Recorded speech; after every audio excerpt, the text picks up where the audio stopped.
Have you and your spouse gone weeks or even months without being intimate? Have you been feeling frustrated because every time you can try to connect in the bedroom, you keep getting pushed away or something comes up that's stopping y'all from connecting like that? Have you searched for video tip after tip on YouTube and you're still trying different things, but you still feel rejected? Sexually frustrated? This video is for you. So in this video, we're going to give you 3 simple yet highly impactful ways to get the loving going on in the bedroom so you can start knocking boots again like H-Town. Knocking boots? Knocking boots. Okay. Now, before we get into step 1, one thing that we have seen and learned as marriage coaches is that most committed couples who experience intimacy issues or connection issues in their relationship, they aren't any less in love. So we want to just take that part out of your mind completely. They aren't any less in love, and they aren't any less wanting of their spouse. So just because your spouse may be pushing you away or you're experiencing some distance, it doesn't mean that they want you any less, and it doesn't mean that they're any less in love with you, but we are going to reveal what could be going on instead. Now, the lack of intimacy that most relationships experience are usually due to past issues in the relationship, things that happened in the past 3 months ago, 3 weeks ago, 3 years ago, or more than that, or current issues, current problems, things that have happened recently that are hindering them from being as intimate as they would like. And so the longer that these challenges go unaddressed over time, you're looking at a wall being built up where the environment feels less inviting for intimacy, you feel more tension, or just things just feel awkward. Then when you have that awkwardness in a relationship, right, you're not going to feel comfortable enough getting naked in front of each other. You're not going to feel comfortable in the bedroom. And what that does is, a lot of times, is that's when people start getting that roommate feeling or it feels like they're sleeping alone. So what we want to do in this video, we're going to give you 3 quick steps. And step number 1 is stop surviving off quick fixes. It's deeper than quick fixes. And we talking about quick fixes, we're talking about, the flowers, the gifts, the 30-second hugs, the 120-second kiss. The 120-second kiss. All those things right there. Let us know in the comment, what quick fixes have you tried? The thing with quick fixes is they're good at a certain point in time. Yeah. Good at a certain point in time. But if the issues are deeper than that, those quick fixes are not going to work. Yeah. Not going to work. And we're going to get, how do they know if it's deeper than quick fixes?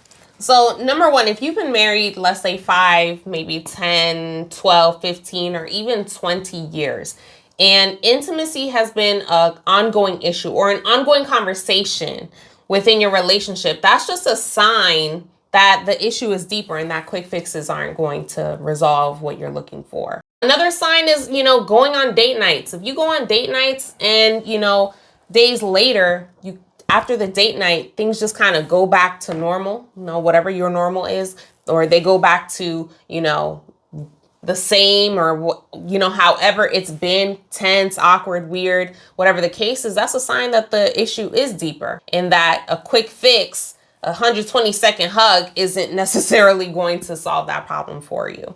That's right. And speaking of date nights, it leads us into the next one is that, when you have to drink a lot to get yourself in the mood to deal with your spouse like that, it's a sign that there's some deeper issues going on, whether it's deeper issues personally or deeper issues in the relationship that you feel like you have to drink or, take some drugs or to get yourself in the mood. And a lot of people go through that. I don't think we talk about that enough, how many people feel like they have to just completely tap out in order to tap in. Tap out to tap in. So that's just a sign that there is a deeper problem. There is that those quick fixes aren't necessarily going to be the things that work. And so the thing about it is, couples who do all of these things, so a lot of them still go to bed unsatisfied. They still go to bed, sexually frustrated. But more than that, they're just surviving the relationship. And that's not what we want to do in marriage. We don't want to just survive the relationship. We want to enjoy it. We want something that's satisfying. So step number 1 is to just pause, because we know that you are looking video after video after video to fix this thing. Just pause on the quick fixes. All right. That also leads us to step number 2. So that's the first one. Step number 2, okay? Something that you may not expect, something that you may not anticipate, but stop talking about it. Stop talking about it. Don't do it no more. Don't do it. It's not going to work. I remember a point in time in our relationship where we was having issues in the bedroom. Why are you looking at me like that? Look at me up and down like you got a problem. Because we ain't having no issues no more because we done worked some things out. But when we was having issues, it was a lot of time me trying to push, and what happens is I'm pushed, she's pulling back. A lot of times I'd be trying to drop hints. She would get the hints. Sometimes she would, and sometimes she just ignored. Other times I'd be complaining. So what happened was it made our relationship more awkward, and it caused more harm than it actually helped. Complaining about it and dropping hints, and you're like, no, we got some things we need to work on. Or at one point in time, you wasn't even saying we had things we need to work on. You were just putting a wall up. So the thing is, stop talking about it. Stop complaining about it. Stop hinting at it. Because what it does is it creates a more tense relationship. It causes more arguments, and it makes the relationship more awkward. And one thing that we want to address too, and just kind of talk about and bring out is, there's this idea or this myth that, men want, physical intimacy more than women.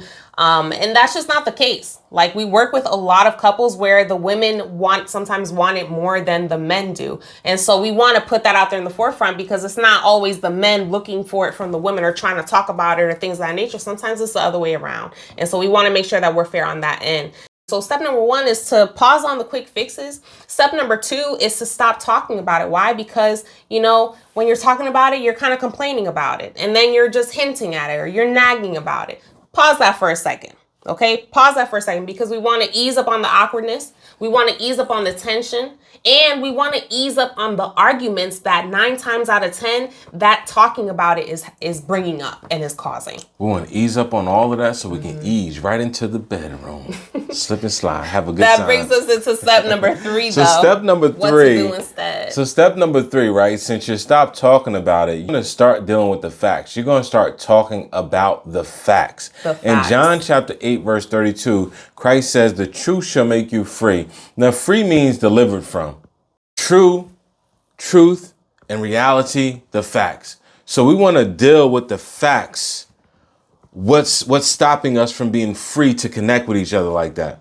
We want to deal with the facts to see what is the bondage that's holding us back from connecting with each other, being more intimate physically with each other. When you start talking about the facts, you're going to be more intimate emotionally and more intimate physically. And that makes me think about, too, why some people probably just, come home and one person is in their room, the other person is in the living room, and they don't talk. And then next thing you know, like, it's time to go to bed and one person is reaching for the other one's pulling away. It's like, well, we haven't even connected on this level. How are you trying to connect on a different level? Right? And so when it's time to deal with the facts, we've been there before. Exactly. And I had to turn her down sometimes too. So we got to talk about it. So here's the thing, right? When it comes to dealing with the facts aren't always comfortable to talk about. It's not always comfortable to deal with. And we're not here telling you that it's going to be completely easy, right? But the first thing that you want to do is, let's call out the elephant in the room here. Because it's deeper than just we don't want to lay with each other, whatever the case is. So let's talk about the facts. Addiction could be a fact in the relationship. That could be a fact. This addiction is getting in the way of our progress in this marriage. That's a fact. That could be a fact for you. And it has to be dealt with. It has to be talked about. Also, a lack of vision could be a fact. When couples don't have the same vision, they're not, sometimes they're not on the same page. So it's like, we're not on the same page. We don't have the same vision. How can we even, come together as one in that manner if we can't be on one accord outside of the bedroom? We can't be on one accord about our bills, about our goals. So a lack of vision, we can't be on one accord about, where we see our relationship in the next 1, 2, 3, 4, 5 years. But we want to be intimate with each other. So lack of vision could be a fact. Being hurt from the past, not getting over past trauma, past experiences in the relationship, or even outside of the relationship. Because some people are holding on to things that happened to them, and they come into the relationship and they still holding on to that, and they haven't opened up to their spouse about that hurt that they experienced. And nobody knows. Nobody knows. And that makes me think about, too, one thing that we see often is, couples, and it may look like this for you. Being intimate, but still having a problem with intimacy. Getting intimate, right? Practicing physically, but you're not all the way there. You know that there's something missing. Chemically, there's something missing. When it comes to the chemistry, it's something missing. And so maybe it feels like a chore. Maybe it feels like, we just hooking up and then we going about our business or going about our day. And so that's not connection either. And that's very unsatisfying. Yeah. It's very unsatisfying when you have that. It's like, well, it's over with. Okay, now we back to no connection at all. Same thing. Yeah. That's so we got to right deal there. with the facts. We got to deal with the facts. Another fact could be, disrespect could be a fact. Disrespect, I'm tired of the disrespect in this relationship. I'm tired of the disrespect in this relationship. We need to learn better ways to communicate and better ways to disagree. That will 100% suck any passion, romance, or intimacy out of the relationship. Respect is important. It's a foundation. And so if you're in a relationship where, if you and your spouse if disrespect has just become the norm, then absolutely, you can expect intimacy to be a challenge. And so if you want to do the reverse, you want to bring respect back into the relationship and make that a norm. And the next one is going back to vision, where you feel like the relationship is stagnant. It's like this relationship is not going nowhere. It's like we sitting here, we're not growing spiritually, we're not growing, individually. We're not growing in no sense of the relationship. So it feels stagnant. And if something is stagnant, it's basically disintegrating over time. So when you feel like that, that's not going to put your spouse in the mood. It's not going to put, it's not going to make for a good environment to be physically intimate with each other. Yeah. So these are some of the facts that couples that are having issues in the bedroom could be having. And gotta talk about. And so pause on the quick fixes. Pause on the talking about it, complaining about it, hinting about it. And take some time and deal with the facts. And 9 times out of 10, these facts are the things that you've been avoiding. These are the conversations that you've been avoiding. But if you are looking for more connection, more intimacy, you want to reconnect with your spouse, sure, buy gifts. Sure, go on vacation, do the day trips, the date nights, do the 120-second hug, the 600-second kiss. Go ahead and you can keep trying that, right? But 9 times out of 10, it's time to embrace the truth. It's time to embrace the truth so that you can enjoy a fruitful, satisfying relationship with your spouse. Something that is intimate and deep and it's connected. And it's not just, we smashing and we moving, right? That's not what we're looking for.